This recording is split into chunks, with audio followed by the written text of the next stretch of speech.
Y vamos a seguir con las presentaciones. Fran de Barona es el próximo presentador.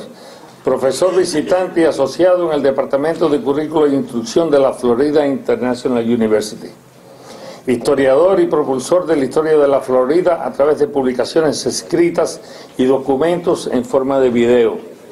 Esta labor ha sido dedicada directamente a los estudiantes de las escuelas primarias y secundarias.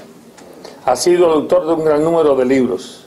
Los últimos han sido sobre política, como el que acaba de presentarse, El verdadero Obama. Está al día de todas las cosas. Este sábado 16 estará en la librería Impacto en la calle 8 y 71 firmando sus libros, y después lo tendremos aquí en Bacardí, en este lugar, el día 26 de este mes. Así que esperamos que todos acudan a escucharlo. Y para no seguir extendiendo, pues tenemos aquí ahora a Fran de Barona. Muy buenas noches a todos. Honorable embajadora Cristina Barrio Almanzor, cónsul general de España, mi amigo doctor Salvador Larrúa, doctor Armando Covelo, doctor Rogelio de la Torre, señor Emilio Sánchez, Tony Madrigal, señoras y señores. Para mí es un gran honor estar aquí con ustedes durante el mes de herencia hispana. Y 2 días después de haber celebrado el Día de la Hispanidad, fiesta nacional de España, y aquí en Estados Unidos, Columbus Day, para poder decir unas palabras sobre el primero de 3 volúmenes de una magistral obra. El libro trata sobre la presencia hispana en la Florida, y el autor es el destacado historiador doctor Salvador Larrúa, mi amigo y compañero del Colegio Champañac de los Hermanos Maristas de Camagüey, Cuba. Y le traje a él una sorpresa, y es una copia del anuario del Colegio Champañac 1952-1953, donde aparece él en 5º grado y yo en 4º grado. Hasta mis padres están aquí retratados. Su obra se llama La historia de la Florida colonial, tomo 1, 1500-1516. Es una oportuna y valiosa contribución que describe con lujo de detalle el comienzo y el desarrollo de la presencia y contribución hispana en la Florida y en el resto de los Estados Unidos. Recordemos que la Florida colonial del siglo XVI llegaba hasta Newfoundland, Canadá. Era todo el este de los Estados Unidos, al este del Mississippi y hasta Canadá. Eso era la Florida del siglo XVI. Esta información es de suma importancia a la nación, pero especialmente para los 52 millones de hispanos, incluyendo los 4 millones en Puerto Rico que vivimos en Estados Unidos y que somos el 16% de esta nación, que tiene 310 millones de habitantes, pero de los cuales 52 millones somos hispanos o latinos. De acuerdo con las proyecciones del censo, y siempre han hecho las proyecciones equivocadas en cuanto a hispanos, pero proyectan que en el 2050 la población hispana de esta nación aumentará a 103 millones, y entonces seremos el 25% de la población. 1 de cada 4 en el 2050, por lo menos yo no estaré aquí, pero mi nieto estará aquí, mi hija quizás. 1 de cada 4 vamos a ser hispanos. Muchos de los hispanos en nuestra nación hablan el castellano y podrán leer este libro. Y espero que esta gran obra se lea también fuera de los Estados Unidos, ya que somos 500 millones que hablamos el castellano en 21 países del mundo. Esta historia que el doctor Larrúa nos brinda no es bien conocida, pues los libros de texto de historia de esta nación en general ignoran el aporte español al nacimiento y al desarrollo de este gran país. Estos libros que se usan en las escuelas y las universidades de los Estados Unidos están llenos de grandes omisiones y distorsiones en lo que se refiere al aporte de España. Los libros de texto de historia de esta nación describen el comienzo con la fundación de la primera ciudad británica de Jamestown, Virginia, en 1607. Después narran la llegada de los peregrinos a Massachusetts en 1620 y el desarrollo de las 13 colonias británicas. Siguen con la expansión de Estados Unidos de este a oeste. De esta manera pierden casi un siglo de historia al describir de esta forma la historia de nuestra nación, excluyendo el pasado y el legado de España. Casi ningún libro menciona el papel tan importante del adelantado y almirante de España, Pedro Menéndez de Avilés, que gobernó gran parte de la costa este de los Estados Unidos durante 10 años, fundando ciudades, entre ellas la primera ciudad permanente europea en San Agustín en 1565, y construyendo fuertes, estableciendo misiones en los estados actuales de Florida, Georgia, las Carolinas, Virginia y Tennessee.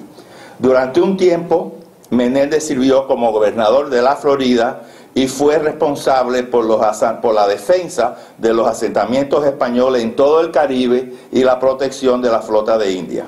¿Cómo es posible olvidar a este gran marino y gobernador asturiano en la historia de nuestra nación? Esta es una de las tantas grandes omisiones que encontramos en los libros de texto, una de muchas. El presidente John F. Kennedy declaró en la Casa Blanca el 24 de octubre de 1961 lo siguiente. Esto es lo que dijo Kennedy. Siempre he pensado que una de las grandes omisiones de los americanos en este país, en lo que se refiere a su pasado, ha sido el desconocimiento en su totalidad de la influencia, exploración y desarrollo españoles a lo largo del siglo XVI en el sudeste de los Estados Unidos, lo que constituye una historia formidable. Desgraciadamente, demasiados americanos piensan que América fue descubierta en 1620, cuando los peregrinos vinieron a mi estado, y olvidan la inmensa aventura del siglo XVI y comienzos del XVII en el sur y sudeste de los Estados Unidos. Gracias a Salvador Larrúa, con esta gran obra, los historiadores podrán revisar los libros de texto de historia y reconocer la aportación española al acontecer norteamericano. El doctor Larrúa cita en su libro al famoso historiador estadounidense Charles Loomis, quien escribió lo siguiente: si no hubiera existido España, no existiría hoy los Estados Unidos. La razón que no hayamos hecho justicia a los exploradores españoles es sencillamente porque hemos sido mal informados. Su historia no tiene paralelo. Amamos la valentía y la exploración de las Américas por los españoles. Fue la más grande, la más larga, la más maravillosa serie de proezas que registra la historia. Utilizando documentación primaria sacada de los archivos de Cuba, la Florida, España, incluyendo algunos documentos utilizados por primera vez, el doctor Larrúa documenta el increíble y enorme esfuerzo de España en la evangelización, y educación de los indios de la costa este de esta nación, y la gran labor de los misioneros dominicos, jesuitas y franciscanos. Por cierto, el doctor Larrúa acaba de regresar de Sevilla, donde obtuvo valiosos documentos de la Florida colonial en el Archivo de Indias, para incorporarlos en los 2 próximos tomos sobre este tema. El doctor Larrúa nos explica que los primeros informes que se conocen sobre la geografía, los indios, las lenguas aborígenes y los primeros asentamientos y exploraciones de nuestra nación fueron compuestos en español. Algunos ejemplos son, como citó el doctor de la Torre, Alvar Núñez Cabeza de Vaca, con su libro La relación o naufragio, publicado en 1542, los escritos del Hidalgo de Elvas, Viedma, el secretario Rangel, y Garcilaso de la Vega el Inca, sobre la expedición de Hernando de Soto a 10 estados del sur de los Estados Unidos de 1539 a 1542. Y por cierto, Tony estaba mencionando que su esposa desciende de cubanos que fueron a vivir, o españoles que fueron a vivir en San Agustín, pues Eduardo Sayabazán, Mariano Ledesma de Mola y yo descendemos de un conquistador que se llamaba Vasco Porcayo de Figueroa y de la Cerda, que era hijo del conde de Feria y que entró en 1511 a Cuba con Diego Velázquez y fundó la ciudad donde todos nacimos, nosotros tres, que es Camagüey, que se llamaba Santa María del Puerto del Príncipe. Y Vasco Porcayo vino de segundo al mando de Hernando de Soto en 1539 a conquistar la Florida, y vino como teniente general de los ejércitos españoles y como teniente gobernador de la Florida. Le fue muy mal en la Florida, atacó a unos indios, por poco se ahogó en un pantano, le tiraron flechas y era un hombre muy orgulloso y llegó todo lleno de fango al campamento y todos los soldados se rieron de él y se sintió muy ofendido y empaquetó sus cosas y regresó para Cuba. Pero dejó a su hijo Gómez Suárez de Figueroa, hijo de Vasco y hermano de María de Figueroa, un antepasado mío, hija de Vasco Porcayo, y una india, yo soy un poquitico indio todavía, taíno, un poquitico taíno, no me queda mucho, pero lo tengo en la sangre, y por primera vez, los que son cubanos aquí, se documenta la presencia de 3 soldados cubanos que vinieron con Hernando de Soto. Tenemos la lista de todos los exploradores que vinieron con Hernando de Soto, y 2 eran de Bayamo, y Suárez de Figueroa, hijo de Vasco, sobrevivió la expedición de Soto, fue uno de los 311 creo que sobrevivieron, y eventualmente regresó a vivir con su padre en Cuba. Pero por primera vez tenemos, probablemente con Pánfilo de Narváez en 1528 vinieron también indios que eran los que eran soldados o cargaban los bultos que los españoles no les gustaban cargar en todas estas expediciones. Probablemente habían indios cubanos también en 1528, pero documentados habían ya 3 cubanos dando vueltas por la Florida en 1539. Así que cuando nos digan a nosotros Cubans go home, le vamos a decir this is our home. Llegamos antes que ustedes por 100 años, mucho antes que los anglosajones. Bueno, también este libro contiene mucha información sobre las misiones y por ejemplo la visita del padre Luis Jerónimo Joré, que era un visitador general de la orden franciscana y visitó todas las misiones de la Florida, y él reproduce algo muy interesante en el libro, y es una fotografía del primer libro de texto de educación y el primer libro bilingüe que se usó en Estados Unidos, que fue el Catecismo en lengua timuacana y castellana del padre Francisco Pareja, y fue publicado en México. Así que todos los educadores que estamos aquí, la educación bilingüe comenzó en el siglo XVII con los franciscanos, que eran tremendos científicos, estudiaban las lenguas, la palachi, la timucua, de los lindos timucuas, y escribieron una serie de libros, como lo hicieron también en California, como lo hicieron en muchísimos lugares donde ellos iban. Así que la educación bilingüe no comenzó en Coral Way Elementary como pensamos nosotros en 1962, lo siento mucho, pero empezó muchos años antes. Bueno, una de las cosas que escribió este visitador, Luis Jerónimo Joré, dijo lo siguiente, hablando de los indios y como los franciscanos les enseñaban a leer y escribir, aparte de artes manuales, aparte de hacer los cowboys. La industria ganadera comenzó en la Florida también, y los franciscanos eran los dueños de las vacas y todo eso. Aquí había el rancho La Chua, era uno de los ranchos mayores que había en la Florida, donde está Alachua County. Así que no empezó en Texas, no lo empezó John Wayne, se empezó aquí en la Florida también. Bueno, Jerónimo Moré escribió esto de los franciscanos, de la gran labor que hacían enseñando a los indios a leer y escribir, y dijo lo siguiente: con facilidad muchos indios e indias han aprendido a leer en menos de 2 meses y se escriben cartas unos a otros en su propia lengua. Yo creo que tenemos que colocar franciscanos en el sistema escolar a ver si nos ayuda a mejorar los test scores nuestros aquí.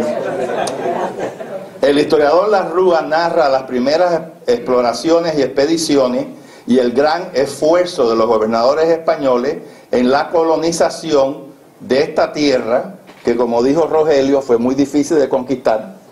en medio de terribles conquistas, en medio de terribles dificultades como la falta de fondo, insurrecciones indígenas y ataques de franceses, de ingleses y de piratas. Los lectores de esta gran obra conocerán el aporte hispano a la historia de esta nación que no tiene paralelo por su grandeza. La Florida colonial hispana tiene un interesante anexo de documentos históricos donde aparecen numerosas fuentes primarias, entre otras las capitulaciones de Su Majestad con Pánfilo de Narváez para la conquista y la colonización de la Florida. Es muy bueno en un libro de historia tener el documento original y leerlo tal y como se escribió en aquella época. Eso no se ve en muchos libros y está en el libro de la Rúa. Tiene también, por ejemplo, las capitulaciones de Su Majestad con Pedro Méndez de Avilés a la conquista y colonización de la Florida y la descripción de las provincias y el ¿qué español más malo tengo? El adentramiento de la Florida. Este libro fue publicado por la Fundación España Florida que preside Emilio Sánchez y donde participaron muchas corporaciones españolas aquí, y el libro también fue auspiciado por el Ministerio de Asuntos Exteriores y de Cooperación de España y la Agencia Española de Cooperación Internacional para el Desarrollo. Esta excelente obra no se hubiera logrado sin la inmensa y valiosa colaboración de don Santiago Cabana, ex cónsul general de España en la Florida, y que amaba la historia. Es una persona encantadora. Estoy seguro que cuando la conozcamos usted va a ser igual de encantadora. Esperemos. Pero Santiago era alguien muy excepcional y le cogimos mucho cariño aquí en Miami, y Salvador y yo lo fuimos a conocer en cuanto llegó, y Salvador le enseñó documentos del padre de las casas, documentos de verdad, el que escribió el padre de las casas, y Santiago se quedó extremadamente impresionado. Le llevó esos documentos y otros más que él tiene. Este libro fue publicado por la editorial Santayana USA y será traducido al inglés para los lectores en los Estados Unidos, Gran Bretaña y otros países anglófonos para que puedan disfrutar de él igual que los hispanos. Y bueno, y por último quiero felicitar al doctor Salvador Larrúa por su enorme contribución a que se haga justicia y que se conozca el aporte español a nuestra historia. Gracias. El profesor Luis, que usted mencionó, ¿Luis? López. O Loomis. Tal vez inocentemente dijo que no habían tenido suficiente buena información para justificar que se hubiera prescindido de toda la historia de España en la Florida. Tal vez tenga esa atenuante, pero no es falta de información que ahora nosotros podemos comprobar en estos momentos, sino es falta de buena intención. Y eso lo tenemos comprobado con el libro de Vamos a Cuba. Y la insistencia que tuvieron que el libro tenía que quedarse, hasta que al fin el libro estalló y se fue. Por eso percibimos la mala intención. ¿De dónde sale? Eso vamos a averiguar. Eso es otra cosa. A nivel de historiadores serios, cualquier historiador de cualquier universidad de los Estados Unidos conoce esta situación. Yo he tenido la oportunidad de dictar conferencias ante la Asociación de Historiadores de los Estados Unidos en la ciudad de Montgomery, y ellos están al tanto de todo esto. Ahora, una cosa es que los historiadores a nivel de universidad conozcan esto, y otra cosa es que el sistema de enseñanza de los Estados Unidos incorpore todas estas ideas y toda esta información a los libros de texto, que era lo que estaba mencionando Frank. Y pienso que en definitiva la realidad y la verdad debe desbordar cualquier traba que exista, y en definitiva todo esto tendrá que abrirse paso. Y pienso que solamente el hecho de que una universidad norteamericana haya decidido imprimir en inglés este libro, bueno, pues ya es un paso muy positivo que se da en esa dirección. No porque sea mi libro, cualquier libro que se hubiera impreso, que tratara de lo mismo y que se imprime en inglés, bueno, pues ya es un paso muy bueno en este sentido. Sí. no solamente las labores de España en la Florida, sino en toda la América, tienen el gran mérito de que en menos de 50 años recorrieron desde la Patagonia hasta acá nada. Exactamente. Sin autobuses, sin camiones, sin transporte de ninguna clase. A caballo y a lomo de mula. A eso de ronca. Sí, señor, así mismo. Mira. Sí. Esta pregunta va a Frank. Frank, ¿qué se ha hecho para llegar a los editoriales de los Estados Unidos? Sabes que los libros de texto se renuevan cada 4 años aquí en los Estados Unidos, los libros de historia, por supuesto. ¿Qué tipo de campaña se ha hecho para hacer que acaben de reconocer la aportación hispana en los Estados Unidos? Bueno, yo te puedo decir lo que yo he hecho personalmente. En el año 1986, yo fui a una conferencia del National Council of the Social Studies en Nueva York y presenté una moción ante the House of Delegates de esa asociación que está compuesto de profesores de estudios sociales y profesores de escuelas secundarias de estudios sociales. Y en esa resolución decía yo, en el año 86, que cuando se revisaran los libros de texto de historia, se deben incorporar todas las contribuciones significativas de los hispanos en la historia de los Estados Unidos. Entonces, cuando yo salí de esa conferencia, tuve mi primer contrato para revisar 2 libros de texto de historia, de middle school y de high school. Y desde entonces yo he revisado a lo mejor como 60 libros. Bueno, no solamente de historia, sino también de cívica, de geografía, de diferentes libros.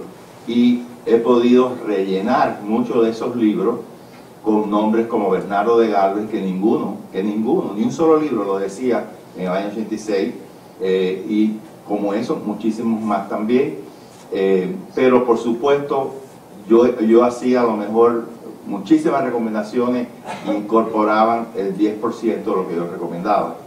Pero bueno, el 10% era progreso. Pero los libros siguen teniendo el énfasis de este a oeste. Cuando mencionan España es esporádicamente, por ejemplo, le dedican todos los libros de texto en inglés hoy en día, todavía hoy en día, le dedican información sobre las 13 colonias británicas. Pero es que el problema es que la Florida fue británica, como dijo él, 21 años también, y habían 15 colonias. Pero ¿quién ha oído hablar de las 15 colonias? De la Florida del Este, Florida del Oeste, y fueron británicas también. La única diferencia es que fueron leales al rey George de Inglaterra y no fueron a la guerra. Fueron solamente 13 colonias a la guerra contra Inglaterra, y esas 2 colonias, Florida del Este y Florida del Oeste, la Florida del Oeste llegaba hasta Nueva Orleans, incorporaba el sur de Alabama y el sur de Mississippi. Era mucho más grande de lo que es la Florida hoy en día. Entonces, no hablan de esas 13, de esas 14 y 15 colonias en ningún libro. Hasta los mapas que le ponen, las dejan fuera. Y entonces, como único será justicia es cuando se hable de la Florida, como se habla de Massachusetts y de Virginia. Y le incorporen ahí desde el principio. Porque aquí comenzó la invasión europea, comenzó en la Florida, mucho antes que en los otros estados. O sea que es un problema que, en mi opinión, es la leyenda negra que mencionó él, que todavía existe. España era el país más poderoso de Europa en el siglo XVI, con los reyes católicos, con Carlos V, con Felipe II, y entonces Inglaterra, Francia, los países que odiaban a España, inventaron esta leyenda negra, que los españoles eran los más crueles, los más salvajes, y como dijo él, los españoles fueron de todos los europeos los mejores. Aparte que era religioso. Y él también era católica España, cuando los países protestantes. Aparte de eso, en el siglo XIX hubieron 4 guerras de Estados Unidos contra países hispanos. Le arrebataron la Florida a la fuerza a España. Eso vino primero, en 1821. Después vino cuando le quitaron a Texas, a México, que fue en 1835, con la batalla de Alamo. Y después vino la guerra contra México, donde México pierda el 50% de su territorio a los Estados Unidos, fue el Tratado de Guadalupe Hidalgo, la guerra de 1846 al 48, y por último la guerra contra España de 1898. Entonces, cuando tú estás en guerra 4 veces en un siglo contra hispanos, pues obviamente tú no lo vas a poner en el libro de texto porque son tus enemigos.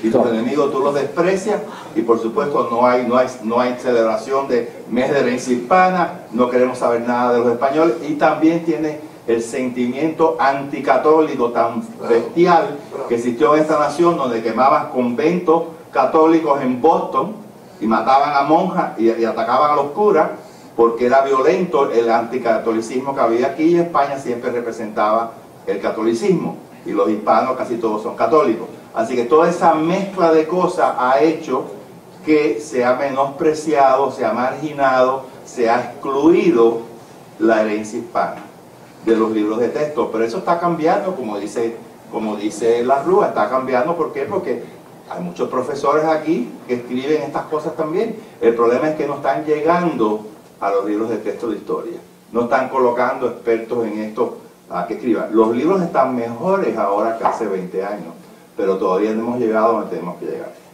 Y también van surgiendo muchos profesores de origen hispano en las universidades norteamericanas. No, simplemente un minuto porque la pregunta es clave. O sea, realmente cuando estamos hablando de una conmemoración de los 500 años, de lo que se trata en definitiva es de cambiar la percepción y el conocimiento de la historia de estos 500 años y en concreto sobre esa contribución hispana. De lo que se trata en definitiva es que no sabemos si dentro de 10, de 15 o de 20, no es una cosa muy fácil, como ha dicho Fran Barona, mejor no se puede decir, pero el objetivo último es que los libros de historia, de texto, de la historia de Estados Unidos dentro de 15 o de 20 años hayan cambiado de tal forma que todo esto que ha contado hoy el profesor Larrua se reconozca, y sobre todo que esa percepción totalmente negativa de la contribución hispana se cambie, se modifique, porque eso de alguna forma hoy todavía es lo que está afectando a esa relación de enfrentamiento entre lo hispano y lo no hispano de Estados Unidos. Entonces, este quinto centenario de Florida, fundamentalmente lo que tiene que servir es para eso, para sentar las bases, para sentar los pilares, para que esa historia se conozca y en última instancia se reconozca de verdad la aportación fundamental de lo hispano a la historia de Estados Unidos. Muchas gracias. Por favor. Mi nombre es Francisco Morrata y soy maestro de español por muchos años y soy profesor también de la Universidad Nova, y reconozco el gran aporte que la obra de la Rúa está haciendo en los libros de texto, en ese gran vacío histórico que ha habido o que ha existido al contar el gran aporte de España a la historia de los Estados Unidos. Y también quiero reconocer que por muchos años la labor de Fran de Barona ha sido titánica realmente en ir abriendo estos espacios y tratar de decir esas verdades que se han silenciado, intencionado por muchos años. Pero como soy parte del sistema escolar, reconozco la labor de tantos años que él ha ido haciendo y tratar de incorporar estas verdades a los programas de estudios sociales para que las verdades se conozcan.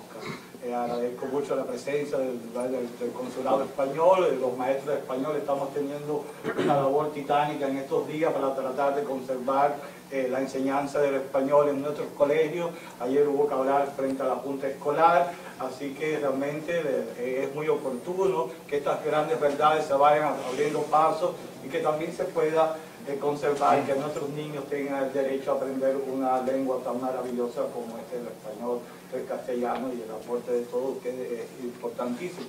Solo quería aclarar, hacer una aclaración literaria, que Cuba y Puerto Rico son de un pájaro no sala, es de mi abuela Lola Rodríguez de Tío.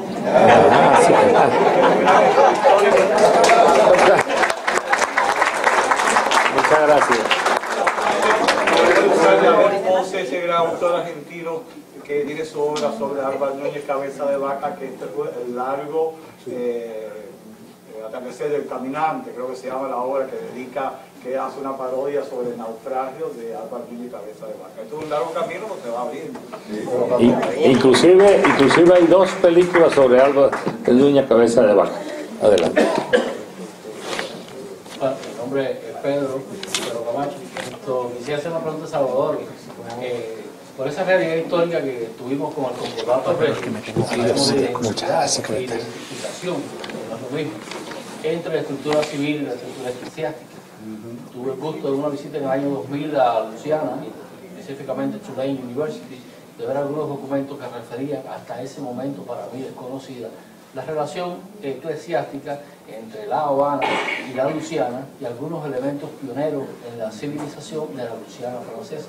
Quisiera saber si en esta magnífica obra, ya con el primer tomo, en alguno de los sucesivos tomos, o en este primero, se aborda esa labor en esa parte de la Luisiana.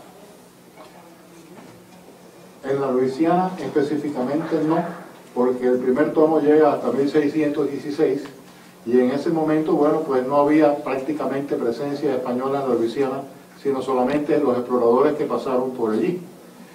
Sin embargo, en virtud, no es concordato, es realmente el patronato regio, en virtud de los acuerdos realizados entre su santidad y los reyes de España, para que los reyes de España tuvieran la posibilidad de designar obispos en América e intervenir en una serie de nombramientos eclesiásticos. Bien, en este primer tomo sí se habla ya de las primeras visitas pastorales que realizaron obispos de Cuba, que iban personalmente o que enviaban sus delegados diocesanos en función de visitadores a la Florida. Es muy interesante la visita pastoral de Fray Juan de las Cabezas Altamirano, el obispo que es personaje central del primer poema, Espejo de Paciencia, escrito en nuestra querida ciudad natal de Camagüey, por el canario Silvestre de Balboa y Troya de Quesada. Bueno, pues este señor, Fray Juan de las Cabezas Altamirano, estuvo en la Florida, fundó un seminario franciscano en la Florida y ordenó 37 sacerdotes en la Florida durante su visita pastoral, además de recorrer todo el sistema misionero. Yo pienso, estoy absolutamente convencido, de que nunca en la historia del mundo una nación concibió un proyecto civilizador y evangelizador como el proyecto que concibió España y que llevó adelante España, a pesar de todas las dificultades y distorsiones que este proyecto pudiera tener en la práctica. Ahora, que la política del reino iba encaminada a la civilización y la evangelización, sí, estoy absolutamente seguro de que es así, y de que las opiniones que se esgrimieron en otros países, sobre todo en los países protestantes, sobre la evangelización española y la colonización española, distorsionaban completamente la realidad. Lo mismo que el funcionamiento del Tribunal de la Santa Inquisición en España y sus colonias es un chiste si se compara con las cacerías de brujas que se realizaron en Europa o incluso en el territorio de los actuales Estados Unidos.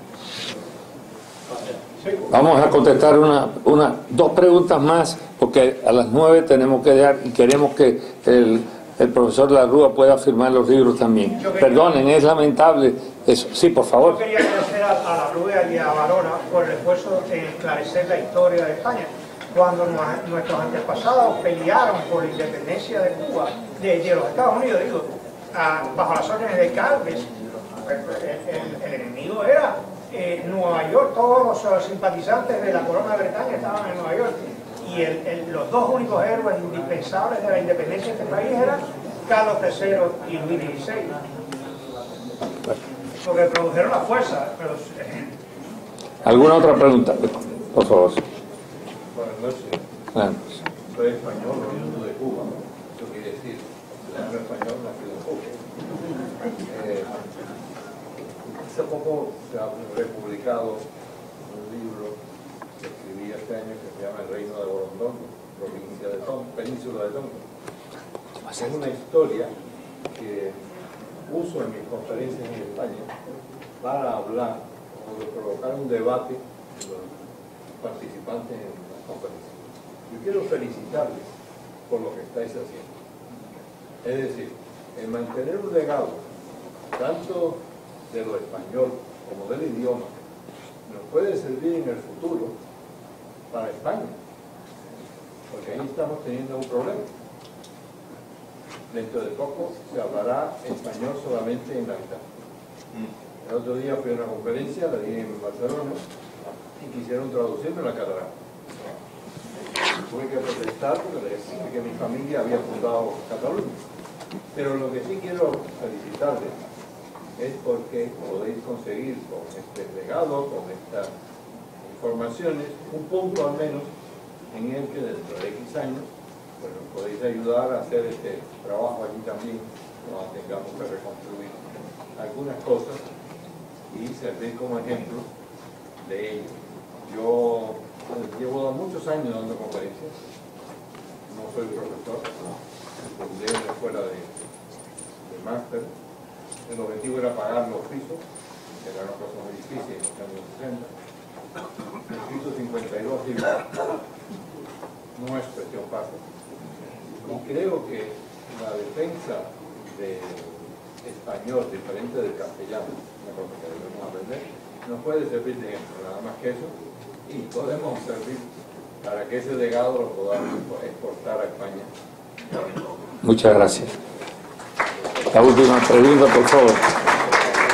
Buenas noches. A mí me gustaría que el doctor Larrúa hablase un momentito del trabajo que el padre José Luis Menéndez, que lástima que no esté aquí, pero puede ser que esté rezando por nosotros hoy por la noche, de lo que él está haciendo con la ayuda de Salvador y varios amigos de nosotros, de todos los documentos que hay aquí en los Estados Unidos, que se han traído de Cuba, para que un día poder devolvérselo a la Cuba libre, democrática, independiente.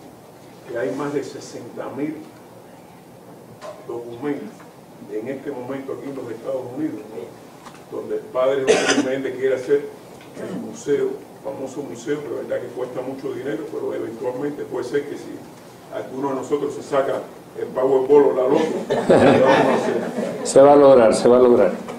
Largo, por favor. Bueno, pues desde el año 2006 sí estamos empeñados en una tarea que parece un poco quijotesca, ¿no? Empezamos con 1.500 documentos y ya vamos por 162. Esto significa que hemos microfilmado o fotografiado los documentos de los antiguos archivos de San Agustín de la Florida, y sobre todo por falta de dinero y tal vez por falta de preocupación, pues se están echando a perder y se están destruyendo. Y nosotros hemos podido conservar a través de la fotografía del microfilm pues decenas de miles de documentos que son de interés para la historia de la Florida y que también son de interés, por supuesto, para la historia de Cuba, porque, repito, en la época colonial los obispos de Cuba eran obispos de la Florida. El capitán general de Cuba, bueno, pues veía a la Florida como una especie de provincia de Cuba, y bueno, pues la Florida vivía del situado de México, pero las relaciones con Cuba eran estrechísimas en todos los órdenes de la vida y la dependencia era muy grande. Incluso hasta el pueblo que actualmente conocemos con el nombre de Casablanca, que cualquiera que haya vivido en La Habana sabe de qué hablo, pues fue un pueblo que erigieron los indios de la Florida en el siglo XVI. Los indios de la Florida llevaban pescados, llevaban carne, llevaban pieles a Cuba, desembarcaban en La Habana, en la plaza de San Francisco. El pescado, bueno, pues empezaba a coger mal olor, los vecinos empezaron a protestar y entonces le dijeron a los indios: tienen que levantar sus tiendas del otro lado de la bahía. Y del otro lado de la bahía los indios empezaron a levantar sus tiendas, y ese es el origen del pueblo que conocemos hoy con el nombre de Casablanca. Y muchos de aquellos indios también iban a crear sus casas en lo que hoy conocemos con el nombre de Guanabacoa, que además era un pueblo de indios y habitado por indios cubanos. Y por supuesto a los indios les gustaba ir para allá porque allá también había indios. Y aquellos indios se volvieron tan ricos que había indias de la Florida que después de estar en Cuba dejaban grandes cantidades de oro, brillantes y esmeraldas en sus testamentos. O sea, parece que el comercio de la Florida y Cuba, ya en aquella época, y hablo de finales del siglo XVI, pues era bastante rentable. Bueno, toda esta documentación del siglo XVI, XVII, XVIII y del siglo XIX se ha ido juntando, y por supuesto también se han incorporado solamente para investigadores, porque son documentos que no podemos reproducir, y es lógico, documentos del Archivo General de Indias, de donde acabo de conveniar la llegada de unos 30.000 documentos más. Ya estoy hablando del siglo XIX y de finales del siglo XVIII, para rellenar algunos huecos que teníamos en la información, lo que nos convierte en este momento a este centro, que es todavía un fantasma y que algún día será tal vez algo efectivo, nos convierte en poseedores de la colección más valiosa de la Florida colonial que existe en este momento en la Florida, porque la Universidad de Miami y la FAYU tienen fondos de la Florida, pero son fundamentalmente de la Florida inglesa. Bueno, estamos en Estados Unidos y ellos se han ocupado de la Florida inglesa, y es la misma corriente de pensamiento que hace que los libros de texto pues obvien el papel de España. Pero el padre José Luis y yo, y por supuesto tú y todos los demás que están colaborando en esto, pues pensamos de otra manera y estamos tratando de reunir toda la información de la Florida para el sistema de enseñanza, para estos libros, para que se conozca la verdad y tener una base documental en cierto momento que permita a estudiantes, qué sé yo, hacer tesis, hacer trabajos de grado, hacer consultas, intercambios con universidades, etc. Bueno, pues estamos empeñados en esa labor que parece quijotesca. Esto hasta ahora es un fantasma, desde el punto de vista que no está reconocido, pero bueno, ya el fantasma tiene una inmensa cantidad de información, y entre esta información, que hablaba de 162.000 imágenes digitales, pues también debemos hablar de unos 12.000 documentos originales. Contamos, por ejemplo, con el testamento de Bernardo de Galvez, con las cartas de guerra de Bernardo de Galvez. Las casas. ¿Tienes algo? Sí, hay cartas firmadas por Bartolomé de las Casas del año 1557, pero sobre todo para la historia de la Florida, en este caso, por ejemplo, nosotros estamos en condiciones de reescribir completamente toda la campaña de Pensacola con los documentos escritos de puño y letra por el mariscal de campo Bernardo de Galvez y Madrid. En fin, todo eso lo tenemos. Hay algunas copias de estos documentos en el Archivo General de Indias, los originales los tenemos nosotros. Muchas gracias. Queremos dar las gracias. Nacae le da las gracias al profesor Salvador Larrúa Guedes, a Fran de Barona y a Rogelio de la Torre, y sobre todo a ustedes y a usted, cónsul. Bienvenido. Muchas gracias a todos. Y por favor, háganse miembros de la NACAE, porque estas sesiones que damos, pues las podemos hacer si ustedes nos ayudan. Muchísimas gracias.